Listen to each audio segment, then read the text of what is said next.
Hey friends, Steve from South Dakota, and a quick update here. I came to another state to do some work in my car, and I was going to actually check out the photography lab, but didn't end up working out. But at any rate, I'm headed back home, thankfully. As I think it was Dorothy that said, there's no place like home. And South Dakota, man, is we got issues, but it's where it's at relative to probably every other state in every state in the country. So I'm at this restaurant, and there was an older couple sitting next to me, and I just asked. I was watching the TV at the bar from a distance, and I couldn't quite see what they were saying, but the health department official was talking about masks and blah blah blah, and I couldn't tell if this particular state, I'm not going to say the state, but if this particular state had now just made some type of a mask mandate, So I asked the couple if they have a mask mandate in the state. They said no, actually I mentioned it to my waitress, and she said no, they decided against it or something like that, which I thought, well, that's good. So, but then I asked this couple next to me, like, you guys, they weren't wearing masks. Of course, you can't when you eat, but I didn't see them at the table, so I said, do you guys wear masks? And they go, wow. They said, yeah. So this guy went into a long conversation about, how he looked all over for masks that have that, something 95, which is supposed to, be a surgical mask that filters out viruses, supposedly. I don't follow it that closely, and I frankly don't care, but he said he had a hard time finding them, and he found them in the pink section or something. They were up to that grade or specification, and I just said, sir, with all due respect, I said, I don't think we have a pandemic, and I said, I don't think masks in general are the answer. I said, Fauci talked about that about a month ago, and I said, I direct you to Fauci's comments in the New England Journal of Medicine about the actual virus, and I said a few other things. Basically, I told the story of my father, who told me this. The story my dad told me when I was young, that he grew up in a very small farming community, obviously no contact with the outside world. This is back in the early 1900s, and my father tells a story that his father went to visit a neighbor, and the neighbor said, don't come inside the house. I've got 3 dead daughters, like, upstairs. Dad told me that story quite a bit, so I don't think I imagined that. And lo and behold, he was referring to the Spanish flu. And I haven't studied that, but supposedly 60, 70 million people. I've heard other numbers. It's just so hard to nail down truth. Hard to nail it down in current timeline, let alone, 100 years ago. But so anyway, the point is, I think, quite a few people, and it probably was a bona fide, genuine pandemic. Like I said, if it was small town in northern South Dakota, small rural farming village was hit by it, I take it had sort of it was a plague of biblical proportions. And obviously, if God wants to put a plague on the world, he'll get that plague to reach to any part of the world. And I told the story to this couple that, I said, now that's what I would call a pandemic. And I said, if that was, the case, or even remotely the case now, in terms of the numbers they've been reporting on the CDC, I said, I'd say let's wear a mask and maybe not even go out hardly at all, and stay quarantined until God decides to let it pass. But it's not been anything even remotely like that, and I'm not going over the numbers right now, but you can do it yourself. This just isn't even remotely like what I'm talking about, the Spanish flu, in terms of numbers. And back then, the world population, they said, was about 1.5 billion. Well, now it's about 8 billion. So if you run the percentages, this isn't even close to being at what the Spanish flu. Not even close. But yet we've literally shut the world down and caused people a tremendous amount of mental and spiritual anguish. A lot of businesses aren't going to come back from this. There's a malaise out there. Well, anyway, I'm going to get to my story. So there was a guy, and his wife, I assumed it was his wife, probably about my age, maybe a little bit younger, and he looked like a pretty robust guy, like he worked out, and all this and that. And, But I probably had a 10-minute conversation with a couple, and I was basically saying, hey, I said, this is still America, and, I feel like people get mad at me for telling, number one, the truth about things, or at least the truth as I understand it, and for questioning the government narrative. I said, last time I looked, our Constitution still guarantees us the freedom of speech. So I'm just saying things that any patriotic American would have to agree with. I mean, they just can't disagree with it unless they just don't understand our Constitution. And so the guy, I looked over there, and he kind of turned his chair toward me, and he's violently shaking his head, like just violently, and he just had this angry look in his face. I honestly thought he was going to come over and start something with me, okay? And I said to him, he didn't say anything. He was actually turned his chair to face me down, was violently shaking his head, with a stern, angry look at his face. And like I said, it was a very threatening posture. And I said to him, I said, sir, I'm just having a conversation with this couple.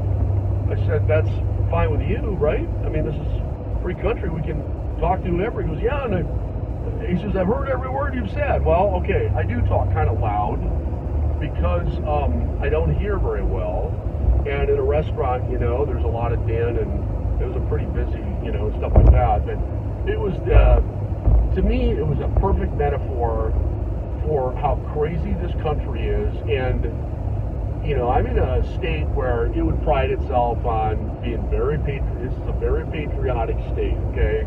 Probably a heavy, Trump state, thinking that Trump is a true patriot, but I've already talked about that. But so it's that kind of state, but when you have somebody that gets that, violent in his gestures, because and I wasn't yelling, I was making some fairly strong points, and I heard him out. I mean, he was talking, and he obviously didn't. The guy that's on to wasn't agreeing with me for the most part, but we were having an adult, civil conversation. I didn't care that he didn't, agree with what I said for the most part, and I don't think he really cared that I was buying into what he was saying, and it was just a nice conversation, and that's the kind of America I want to live in. I don't know about you, but I want freedom of speech, and I want people to disagree with me if they disagree with me, and I want to know their opinions.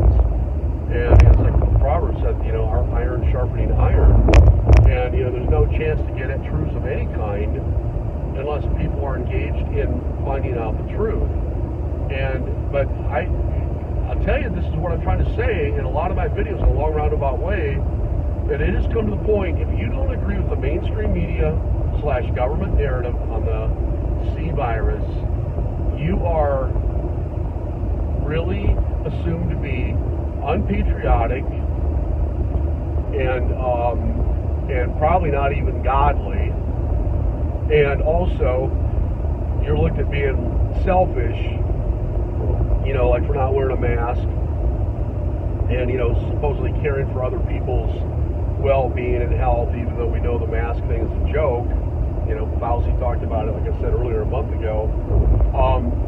So you get all these people that just, like I said, they look at you like I think the word is pariah. You're just not part of the community of people that we're all in this, and that's the other thing about the psychological operation. They branded this operation as something where they had the singers like Lady Gaga had that concert, this was several months ago, about we're all in this together, it's all about being in it together.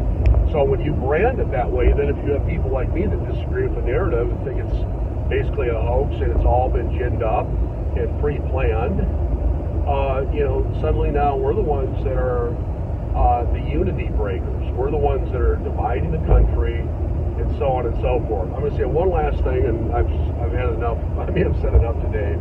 But in Scripture, it's I think Romans 16:17, where Paul said that if anybody brings a doctrine, he said, that is contrary to the one that you received from me, then they're bringing division into the country. Okay, and he said to mark those people that are bringing that type of division. And so the point being here is Paul is basically saying, my words are true, and if somebody brings a doctrine that's contrary to my words, which are God-breathed, he said that's the person that's causing division, not the people that are marking those who are causing division because they're bringing false doctrine into the church. And so, in other words, my comparison and analogy to this thing that I've been talking about in this video is that so like I said, the whole thing was psychologically branded and marketed as, we're all in this together. Well, if you go against that narrative, then you are the divider. You're not uniting the country, you're dividing the country according to them. But if you follow my analogy with the Bible, see, truth was the determiner of who was the divider and who was the uniter. See, truth, Paul would argue, truly unites people in the true sense of the word unite. And if people, try to break up that truth, bring in false notions, false doctrine, then they're the ones that have actually caused the division. So it's simple, but yet it can be a little complicated. But so what I'm trying to say is that by people basically going along with these lies that are before us every day in the mainstream media, then really they're the ones that are actually dividing the country, and they're turning people away from people like me that have a story to tell and that are concerned that our country is losing its rights, we're losing our human freedoms. I mean, we're losing our humanity, and in the meantime, losing our economy, or severely crippling it. And all of this for something that doesn't even, like I said, measure up close to being a pandemic. Stevie from South Dakota, let's keep our thinking caps on, people. And don't be like that guy at the restaurant that I ran into where you can't deal with dissent. You ought to be able to embrace dissent, not to say that you can't become righteously angry. That's not what I'm saying. But you can't just get in people's faces and yell at them or threaten them with gestures and act all violent toward them because they aren't buying what you're buying. I guess they don't believe what you believe. So, but that's what I've been saying about this. Again, just to repeat, that to me, what happened tonight is what's really scary about this country. Yeah, the state that I was in, I mean, they definitely have a reputation for being on that side of life, where they're just, it's red meat and it's one way or the highway, buddy. So kind of left a bad taste in my mouth. Probably won't be coming back this area for a while, and it wasn't just because of this event. I was actually even thinking about that today, and then this event might have been the capstone. Whoops, I hate that word, but this event might have been the